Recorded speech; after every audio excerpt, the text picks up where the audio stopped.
साथियों नमस्कार।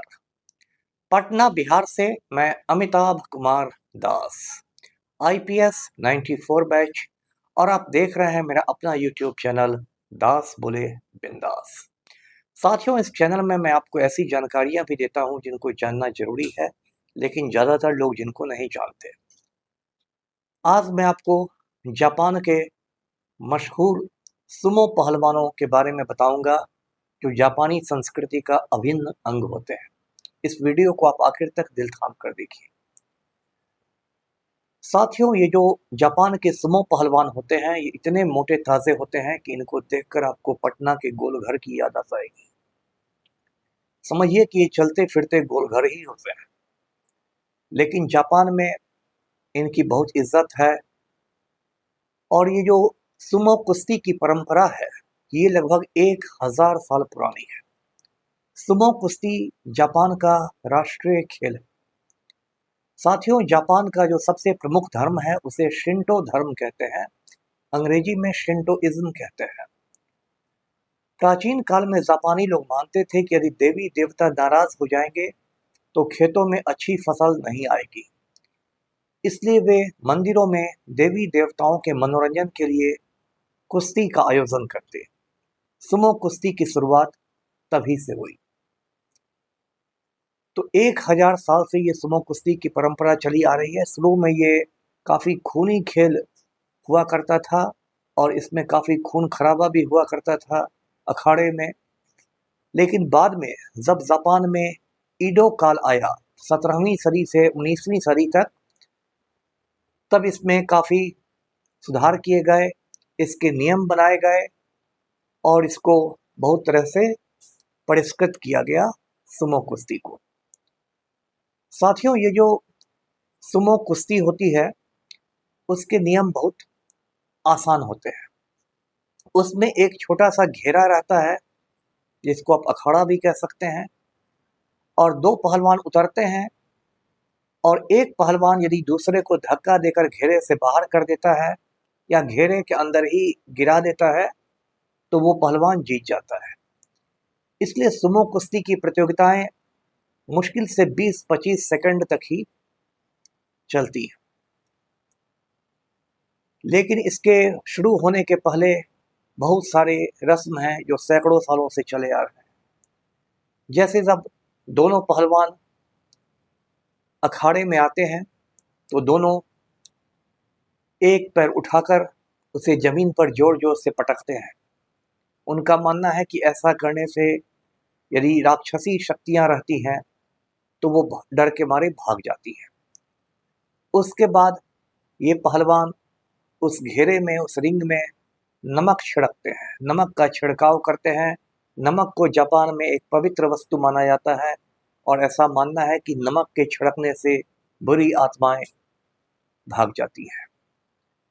तो जापान में भी बहुत सारे अंधविश्वास हैं। वे लोग भी भूत प्रेत, बुरी आत्माएं ये सब मानते हैं, जो सच में बकवास है, जिनका वैज्ञानिक युग में कोई मतलब नहीं है, लेकिन ऐसा परंपरा के नाम पर होता रहा है। ये जो पहलवान होते हैं ये सिर्फ एक लंगोटी पहन कर आते हैं जिसे जापानी भाषा में मवाशी कहते हैं, और इन पहलवान के बालों को एक जूड़े के रूप में बांध दिया जाता है और ये जूड़ा जो होता है वो पेड़ के पत्ते के आकार का होता है।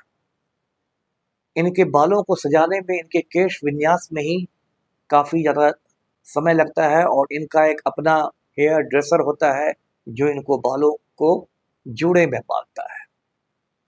तो इस तरह सुमो कुश्ती होती है। वो जो रिंग रहता है, अखाड़ा रहता है, उसके चारों ओर एक रस्सी रहती है जो उसकी सीमा बताती है, और अखाड़े में बालू भर दिया जाता है। सुमो धर्म में बालू को भी पवित्र माना गया है। जो रेफरी रहता है, जो ये तय करता है कि कौन पहलवान जीता कौन हारा, वो रेफरी एक हाथ में पंखा रखता है और एक हाथ में छुरा रखता है। छुरा इस बात को दिखाने के लिए कि यदि मैं कोई गलत फैसला दे दूं तो मुझे शर्म से आत्महत्या करनी पड़ेगी। तो इस तरह से सुमो कुश्ती होती है। सुमो कुश्ती में जो पहलवान लड़ते हैं वो इतने मोटे क्यों होते हैं?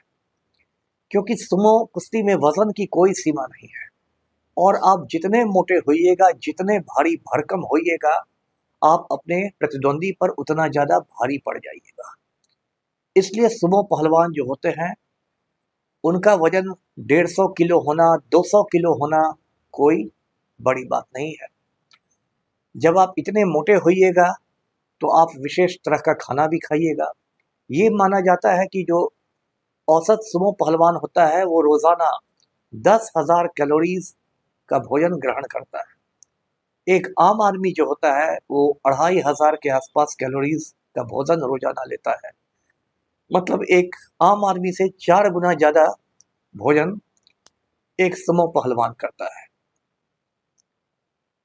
ऐसे में बता दूं कि मैं खुद मिथिला का रहने वाला हूं और भोजन करने में मैं भी खुद को उस्ताद ही मानता हूं। 20-25 रसगुल्ले दबा देना मेरे लिए भी बड़ी बात नहीं है, लेकिन फिर भी सुमो पहलवानों को मैं भी अपना गुरु मानता हूं। सुमो पहलवानों का जो मुख्य भोजन है उसको चेंको नाबे कहते हैं। इस चेंको नाबे में बहुत सारी चीज़ें मिला दी जाती है। ढेर सारा चावल रहता है, ढेर सारा नूडल्स रहता है, ढेर सारी सब्जियां रहती हैं, अंडे रहते हैं, बीफ रहता है, पोर्क रहता है। बीफ का मतलब गाय का मांस और पोर्क का मतलब सुअर का मांस। जापानी लोग जो होते हैं वो बीफ और पोर्क बहुत चाव से खाते हैं। तो इस तरह सुमो पहलवान चेंको नाबे खाते हैं। वो ब्रेकफास्ट नहीं करते हैं, दिन में 2 बार खाना खाते हैं, लंच और डिनर करते हैं, और इसके अलावा वो दिन में काफ़ी समय तक सोते भी हैं, खास के दोपहर के समय में, जिससे उनका जो वज़न है वो बढ़ता रहे, उनका खाना आराम से पचता रहे। तो ऐसे होते हैं सुमो पहलवान।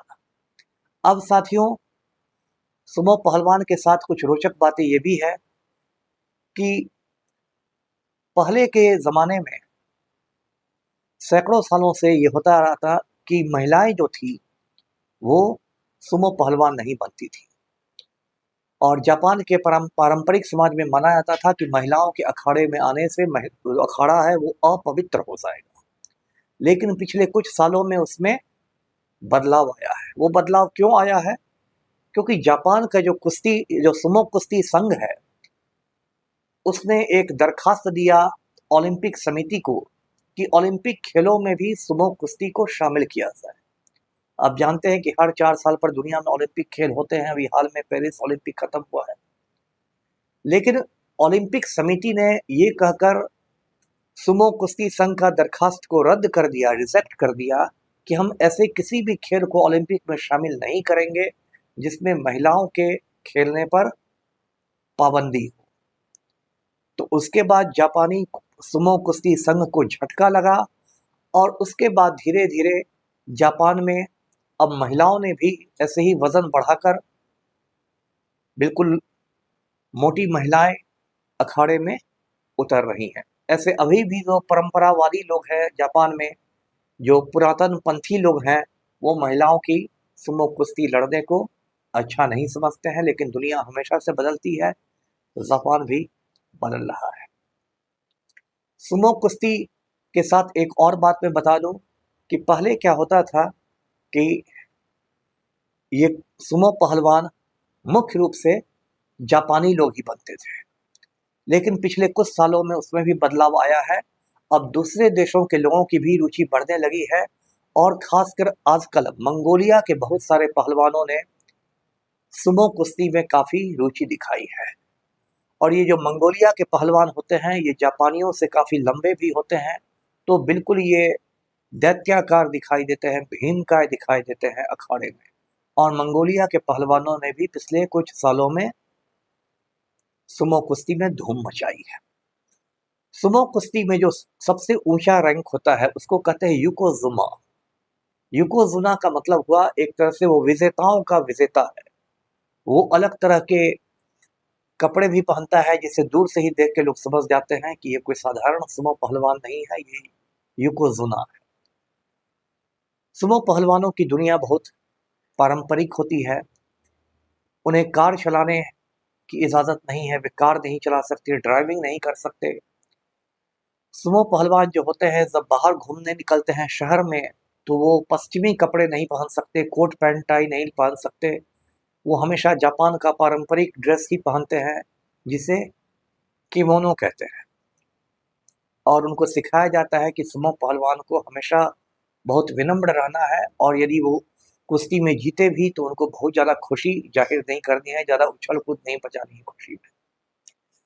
कुछ वर्षों में सुमो पहलवानों की कुछ आलोचना भी हो रही है, सुमो कुश्ती की भी आलोचना होती है, क्योंकि जो सुमो कुश्ती की जो दुनिया है वो बहुत रहस्यमयी दुनिया है। उसमें बाहरी लोगों को ज़्यादा ताक झांक नहीं करने दिया जाता है, और उसमें कुश्ती के दौरान बहुत लोगों को सीरियस इंजरीज भी होते हैं, बहुत लोग गंभीर रूप से घायल भी हो जाते हैं।